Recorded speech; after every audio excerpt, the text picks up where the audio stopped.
Un saludo y bendición para todos los que toman tiempo para estar atentos al estudio que tenemos cada semana. El estudio de hoy, igual que todos los demás, tiene el propósito de ser una ayuda, tanto para los que ya creímos como para los que no han creído todavía. Porque ciertamente el tiempo se acaba, pero todavía hay oportunidad. Y en un mundo en donde la confusión está a la orden del día, necesitamos algunos criterios para distinguir entre lo que es legítimo y lo que no lo es. Con esta introducción, entonces, supliquemos al Señor que nos bendiga en el estudio de hoy. Oramos. Querido Padre que estás en el cielo, gracias porque eres Dios maravilloso, porque en tu misericordia nos has concedido continuar con la vida. Hoy queremos seguir estudiando tu palabra, suplicamos que tu Santo Espíritu, el Santo Consolador, nos conceda la sabiduría y la gracia para que esta palabra resulte de bendición para cada uno. En el nombre de Jesucristo lo pedimos. Amén. Decía que vivimos en un mundo dominado por la mentira. Las falsificaciones están a la orden del día y cada día aparecen nuevas y más sofisticadas. Y claro, una falsificación es más efectiva mientras más se parece a lo que es verdadero, a lo que es legítimo. Por lo tanto, la estrategia fundamental para identificar lo que no es legítimo, o es decir, lo que es falso, consiste en conocer los criterios que cumplen lo que es real. Ocurre lo mismo con el dinero. Hay que conocer todos los detalles de los billetes que son auténticos. De tal manera que cuando uno falso llega a nuestras manos, entonces lo revisamos y vemos si tiene todos esos detalles que hemos aprendido, que contienen los billetes auténticos, y si no los tienen, entonces sabemos que ese billete debe ser rechazado. Qué triste, qué de mal gusto es cuando de repente en algún lado nos dieron un billete que es un billete falsificado y que no nos dimos cuenta que era falso hasta que nosotros quisimos comprar algo con ese billete. Es triste. En verdad perdimos el dinero. Sin embargo, el dinero al final de cuentas es algo material y no sé, perder unos dólares no. Al final no representa la gran cosa. Pero cuando se trata de el cristianismo, entonces sí se trata de una gran cosa. Entre decenas de miles de iglesias que pretenden ser cristianas, ¿cómo saber si de verdad son cristianas? ¿Cómo saber si son legítimamente cristianas? Entonces, claro, así como con el caso de los billetes, hay detalles que podemos revisar. Voy a compartir en este estudio por lo menos 7, no son las únicas, pero por lo menos 7 claves a las que debemos poner atención para identificar el cristianismo legítimo, el cristianismo verdadero. Entonces, claro, veamos entonces si conociendo estas 7 claves, entonces nosotros podemos identificar si un grupo que pretende ser cristiano en realidad es cristianismo legítimo o si nos encontramos ante una falsificación. Veamos entonces. La primera cosa que debemos tener clara es que la iglesia cristiana está basada en la existencia de una verdad absoluta. Es decir, el cristianismo auténtico cree que existe una verdad moral absoluta. En el Evangelio según San Juan, en el capítulo 8 y en los versos 31 y 32, el Señor Jesucristo dijo a los judíos que habían creído en Él: si vosotros permaneciereis en mi palabra, seréis verdaderamente mis discípulos, y conoceréis la verdad, y la verdad os hará libres. Y en San Juan, en el capítulo 14 y en el verso 6, leemos: Jesús le dijo: yo soy el camino, la verdad y la vida. Nadie viene al Padre sino por mí. Y en el Salmo 119, 142 está escrito: tu justicia es justicia eterna y tu ley la verdad. Entonces, Jesús jamás habló de la existencia de verdades relativas o de que cada quien tiene su propia verdad. Eso de creer que cada quien tiene su propia verdad, aun cuando dos personas puedan estar creyendo cosas completamente opuestas, simple y sencillamente es ilógico. Eso no puede existir. La verdad es una y solamente una. Y Jesús lo dijo claro, ¿no? Jesús dijo que su palabra es la verdad. Jesús dijo que Él es la verdad. Y Jesús dijo que su ley es la verdad. Entonces, claro, no existe verdades distintas, ¿verdad? Cualquier religión que proclame, enseñe o acepte la existencia de muchas verdades distintas y hasta opuestas, podemos nosotros saber que ese es un cristianismo ilegítimo, es un cristianismo falsificado.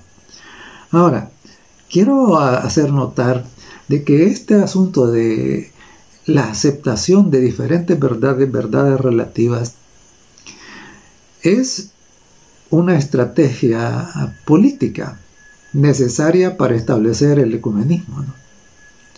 En donde la idea es reunir a las más diversas religiones, aunque crean las cosas más opuestas, en una sola cosa. En realidad, esto está configurándose en el mundo ahora. Es lo que la Biblia llama la configuración de la Gran Babilonia profética, ¿no? El movimiento ecuménico que acepta precisamente que esta multitud de verdades distintas y hasta opuestas tiene solamente un objetivo, y el objetivo precisamente es político. Decir que todas las religiones son buenas, aunque sean cosas opuestas, es negar la existencia de una verdad absoluta. Es lo que hace la Organización de las Naciones Unidas. Es lo que hace también el Vaticano al promover el ecumenismo. Es lo que hace las religiones como la fe Bahá'í, por ejemplo, y muchas otras, porque esto se está constituyendo en la moda actual. Entonces, asegúrese de que la iglesia, su iglesia, acepta, cree y sostiene que la verdad moral es una, y es una verdad absoluta, y que cualquier cosa que contradiga esta verdad absoluta es una mentira. Por lo tanto, primera clave, la iglesia verdadera enseña, sostiene, cree que la verdad moral es absoluta. No hay verdades relativas, no hay múltiples verdades. En segundo lugar, la segunda clave es la seguridad de que la Biblia es totalmente exacta en todos los principios que enseña. En Mateo el capítulo 22 y el verso 29, Jesús les dijo: erráis ignorando las Escrituras y el poder de Dios. Jesús lo que estaba diciendo acá es que cuando se ignora las Escrituras, entonces se incurre en el error. Es decir, cuando se ignora las Escrituras, entonces se rechaza la verdad y se incurre en una falsedad. Y en San Juan, en el capítulo 5 y el verso 39, tenemos también la declaración de Jesús: escudriñad las Escrituras, porque a vosotros os parece que en ellas tenéis la vida eterna, y ellas son las que dan testimonio de mí. Aunque en la hora de la prueba en el desierto, después del ayuno de 40 días, Jesús se aferró absolutamente a la exactitud de la palabra. Y en todos los asaltos que el enemigo le planteó, respondió siempre con un escrito está. En ningún momento hizo una indicación o sugerencia que minara la confianza en la veracidad y en la exactitud de la Biblia. Por tanto, cualquier religión que disminuya la confianza en la exactitud de la Biblia, que niegue su validez o la validez de alguna de sus partes, que se atreva a decir que la Biblia es obsoleta y que debe ser actualizada, como algunos han dicho actualmente, es claramente una falsificación del cristianismo. El cristianismo real, el cristianismo auténtico, reconoce que la Biblia es la palabra de Dios y permanece para siempre. Es lo que dijo el profeta Isaías: sécase la hierba, marchítase la flor, mas la palabra del Señor permanece para siempre. Entonces, el cristianismo legítimo está fundamentado en la validez absoluta, en la exactitud de los principios enseñados por la Biblia. No la rechaza, no rechaza ninguna de sus partes, ni se le ocurre en ningún momento que haya caído en obsolescencia. La palabra de Dios es eterna.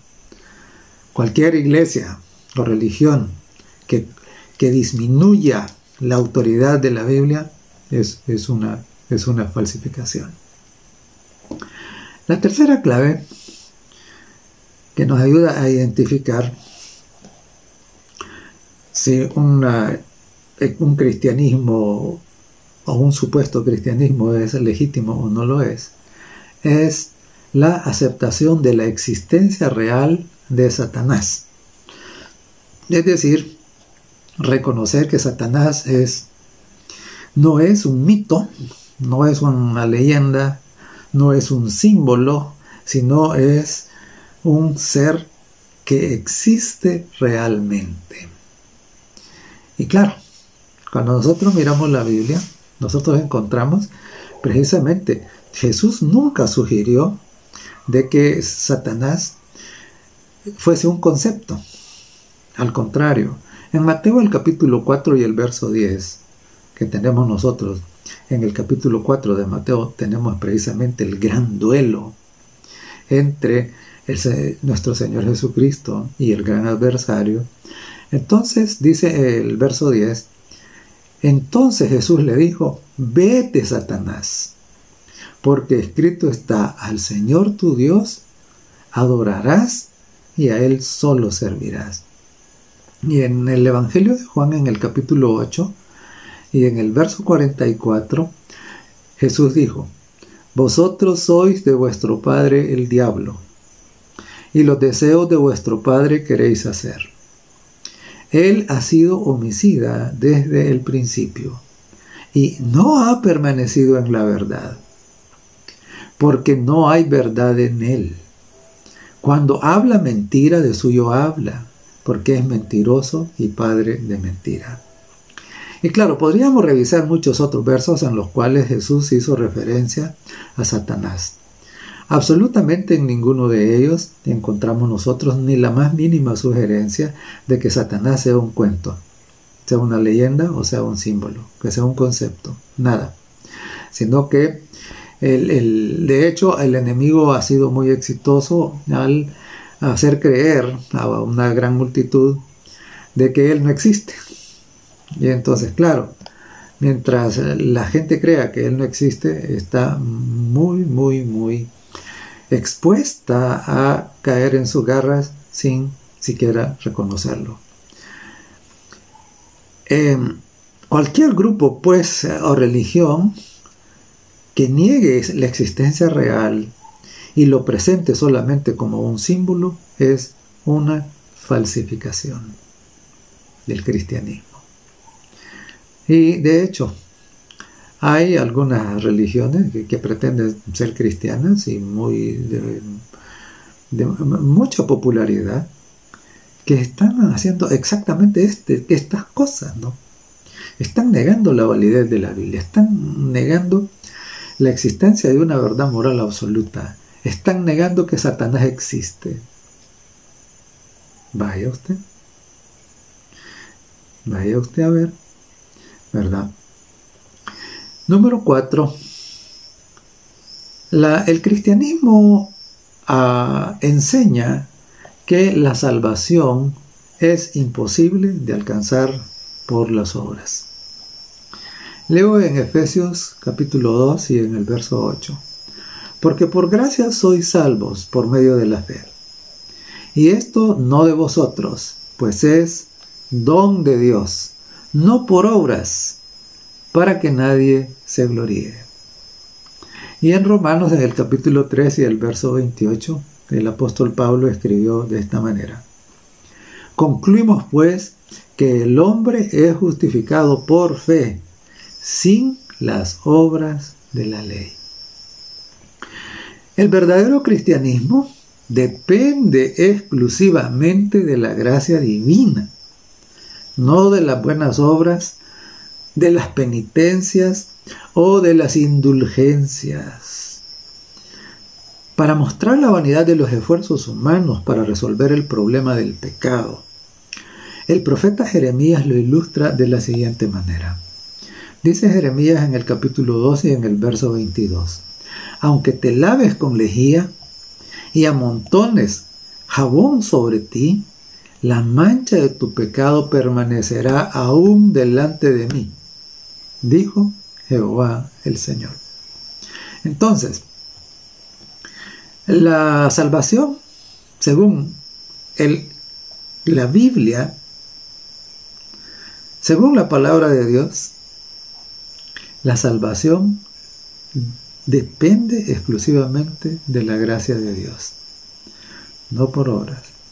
Entonces, cualquier religión que pretenda que la salvación es posible de alcanzar por medio de penitencias, sacrificios, indulgencias, méritos ganados por las buenas obras o cualquier cosa parecida, entonces simple y sencillamente estará proclamando un error, una falsedad, y por lo tanto no puede ser cristianismo legítimo. Es una falsificación. En quinto lugar, tenemos otra clave, y es el reconocimiento y la aceptación, la proclamación de que Jesucristo es Dios. Es Dios. La deidad, reconocimiento de la deidad de Jesucristo. Y reconocimiento también de que tomó la condición de hombre. La misma condición que tiene usted que está oyendo y la misma condición que tengo yo. La misma condición de cada ser humano. entonces tomó la condición de hombre y que estando en esa condición de hombre, vivió una vida sin pecado.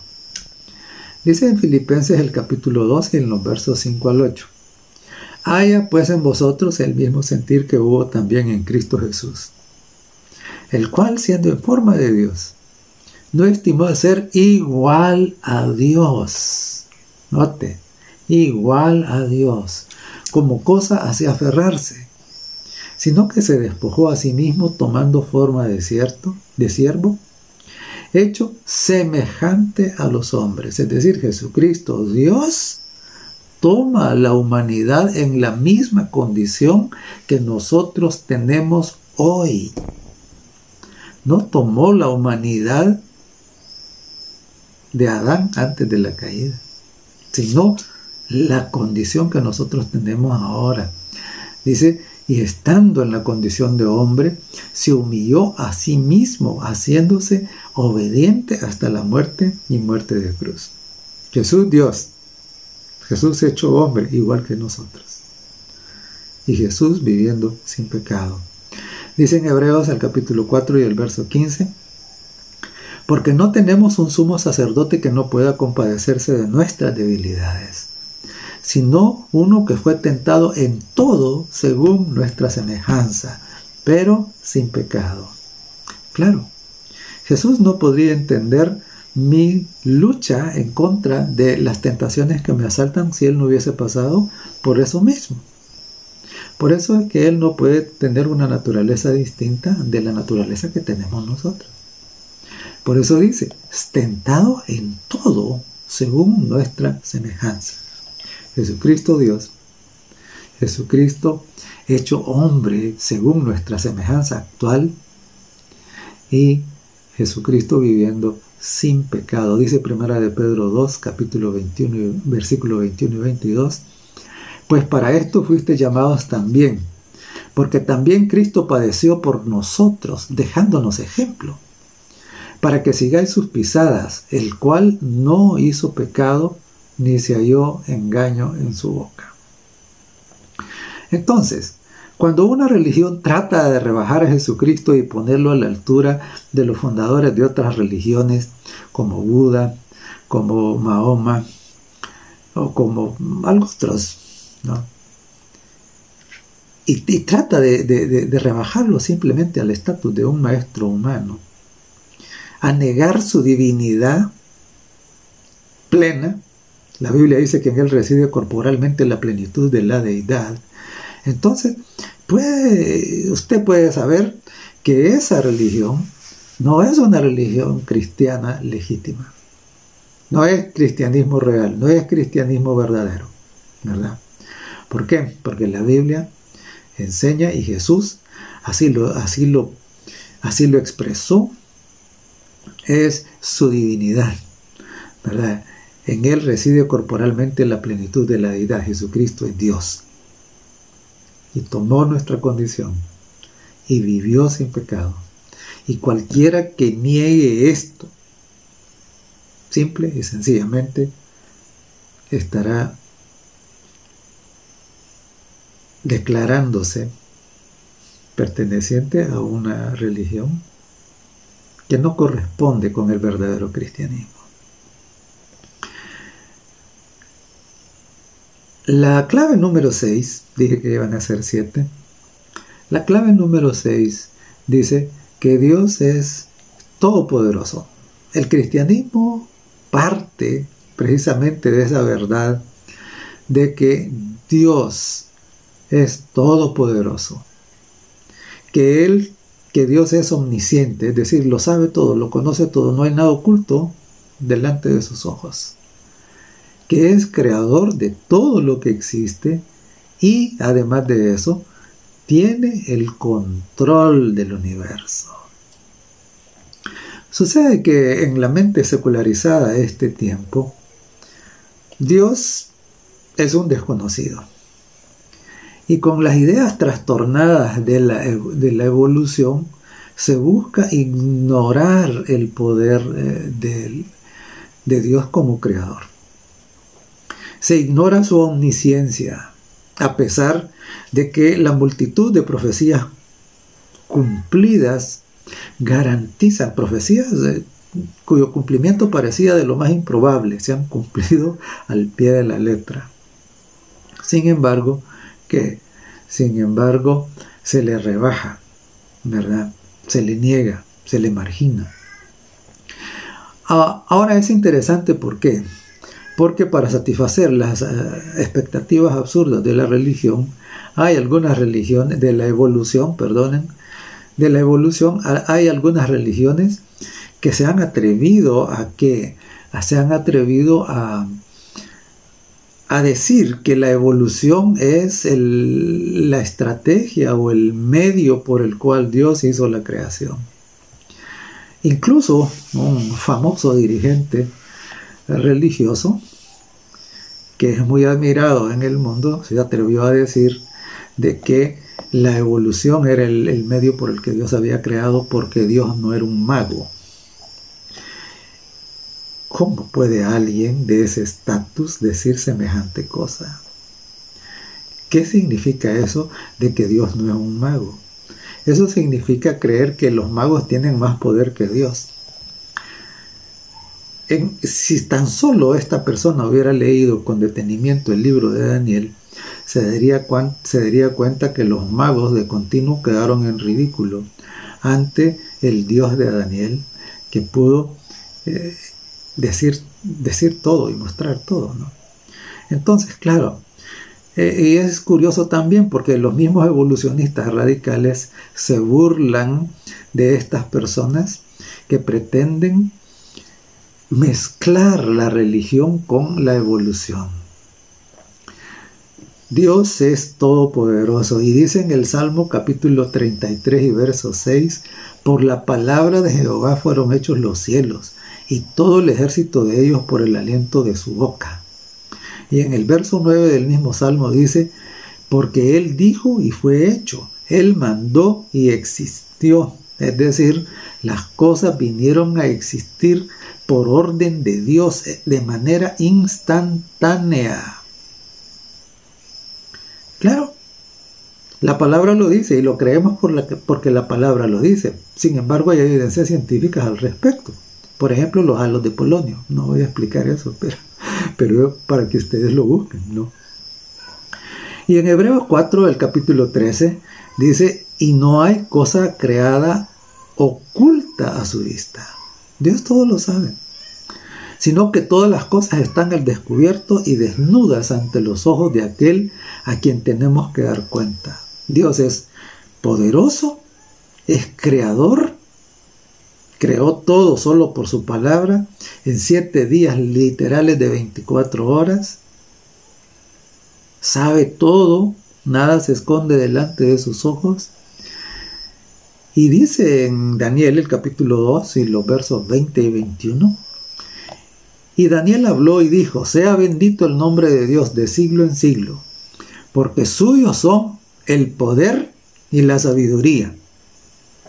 Él muda los tiempos y las edades, quita reyes y pone reyes, da la sabiduría a los sabios y la ciencia a los entendidos.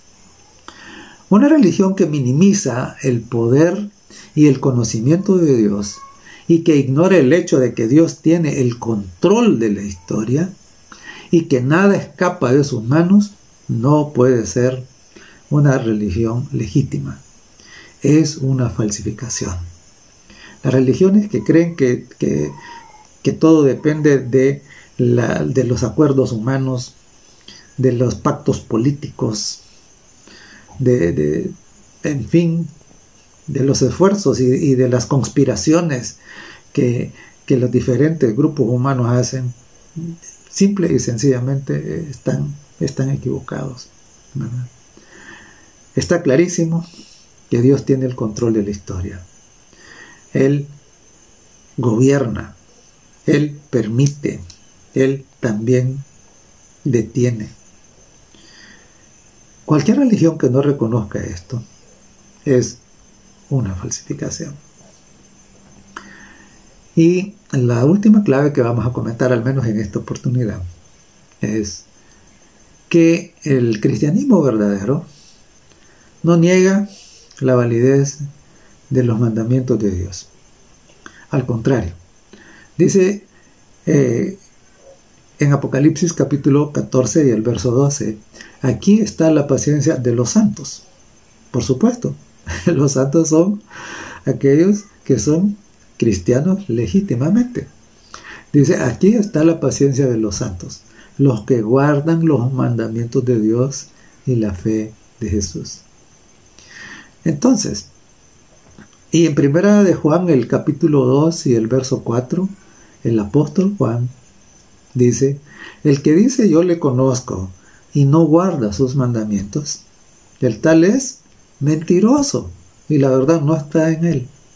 O sea, alguien puede decir somos cristianos, pero si no guarda los mandamientos de Dios, aquí Juan dice que es falso.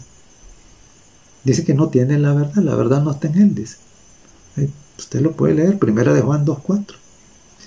Y en Proverbios 28.9, hablando precisamente de estas personas que no guardan los mandamientos del Señor, el Señor dijo así, el que aparta su oído para no oír la ley, y esto de no oír la ley lo que significa es no obedecerla, es ignorarla, es no hacerle caso. El que aparta su oído para no oír la ley, su oración también es abominable. Oiga, eso es serio, ¿verdad? O sea, es serio. Dios dijo que el que desprecia su ley, su oración es abominable. ¿Usted quiere que su oración sea abominable? Entonces, no aparte su oído de los mandamientos de Dios. En Isaías el capítulo 8 y el verso 20 leemos, a la ley y al testimonio.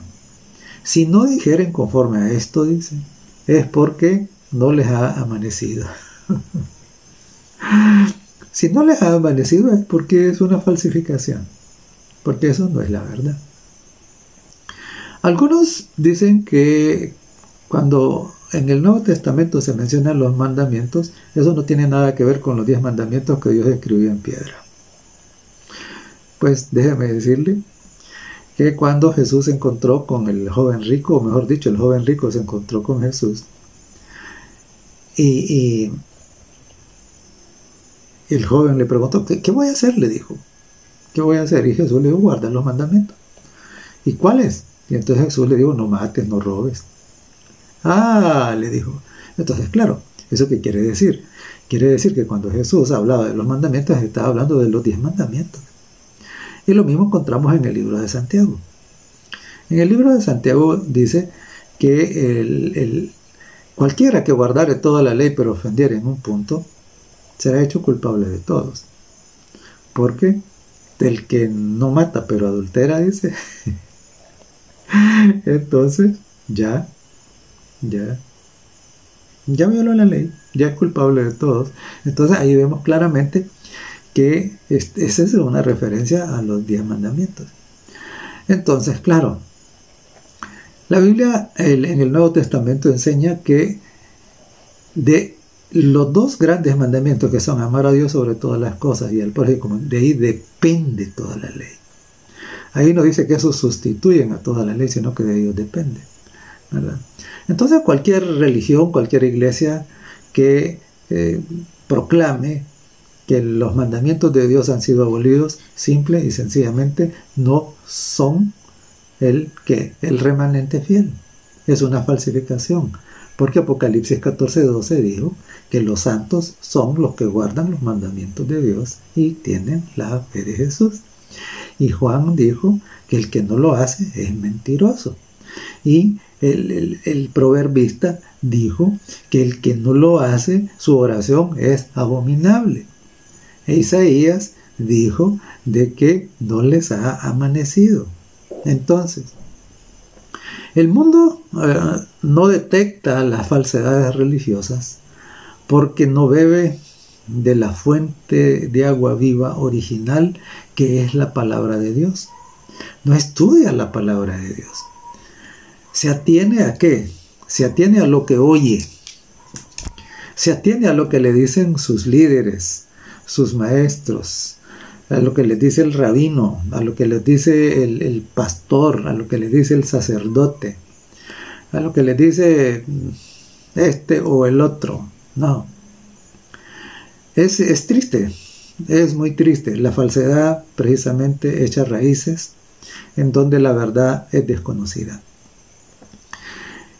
Y según Barna, una casa encuestadora muy famosa y prestigiosa en Estados Unidos, dice que de cada 10 familias que dicen que han nacido de nuevo, solo una estudia la Biblia.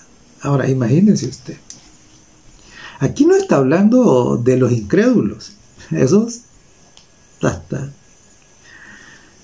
la Biblia no les importa en lo absoluto. Pero aquí estamos hablando de gente religiosa, y no estamos hablando de la gente religiosa del montón, sino que dice acá que estas son familias que dicen haber nacido de nuevo. Es lo que en inglés llaman born again Christian. Entonces, claro, de 10 que dicen que han nacido de nuevo, una sola estudia la Biblia. Con razón, la falsedad prospera. Con razón, la mentira inunda el mundo. Claro, mientras la gente siga confiando en las opiniones, ideas o supersticiones humanas, el resultado va a ser desastroso. De hecho, ese resultado de confiar en las opiniones, en las supersticiones, en las filosofías humanas, Dios le da un nombre. ¿Y sabe cuál es el resultado que Dios le da? Dios lo llama maldición. Es una maldición, dice. En Jeremías, lo encontramos allá en Jeremías, en el capítulo 17. Dice Jeremías 17, los versos 5 al 7. Así ha dicho Jehová el Eterno. Maldito el varón que confía en el hombre. Claro. Dios dice que la verdad es absoluta. Dios dice que la Biblia es eterna, es confiable y siempre lo será. Dios dice que hay que guardar los mandamientos. Dios dice que Dios tiene el control, que hizo todo solo por el poder de su palabra. Dios dice que su ley jamás va a estar abolida. Entonces, claro, cuando nosotros dejamos de creer esto que Dios dice y creemos lo que dicen los hombres, dice Jeremías, maldito el varón que confía en el hombre y pone carne por su brazo, y su corazón se aparta de Jehová. Será como la retama en el desierto, y no verá, dice, cuando viene el bien, sino que morará en los sequedales en el desierto, en tierra despoblada y deshabitada. Pero luego agrega, bendito el varón que confía en Jehová y cuya confianza es Jehová. Bendito aquel que reconoce la autoridad suprema de la palabra de Dios, que reconoce el poder total de Dios, que reconoce que Jesucristo es Dios, que se hizo hombre y vivió sin pecado, que reconoce que los mandamientos de Dios siguen estando vigentes, que reconoce que la salvación no se alcanza por las obras, que reconoce que Dios todo lo sabe y que tiene el control de todo lo que ocurre, que reconoce que Satanás es un ser que existe verdaderamente, que reconoce que la Biblia es exacta en todo lo que enseña y que reconoce que no existen montones de verdades, que solo hay una verdad absoluta, una verdad moral absoluta. y que esa la encontramos precisamente en la Biblia, en la palabra de Dios. Dios dice que esos son que benditos, y los otros, esos no son. Cualquiera que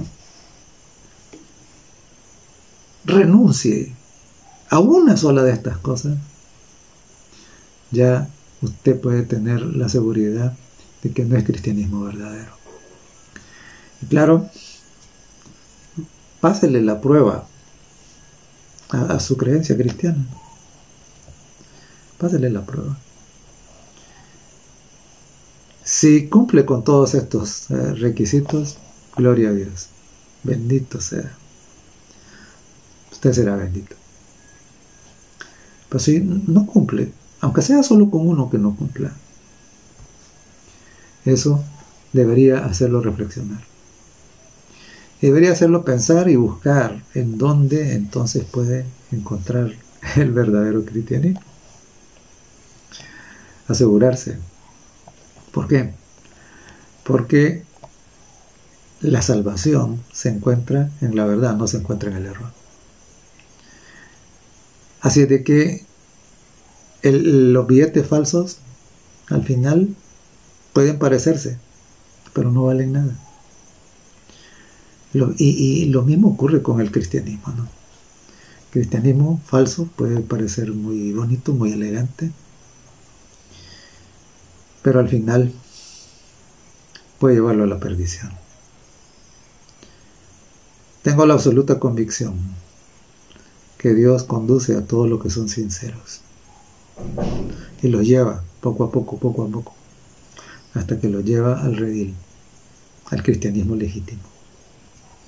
El cristianismo que estará vigente cuando Jesús venga, el cristianismo que se va a oponer a la gran Babilonia, el cristianismo que guarda los mandamientos de Dios y tiene la fe de Jesús.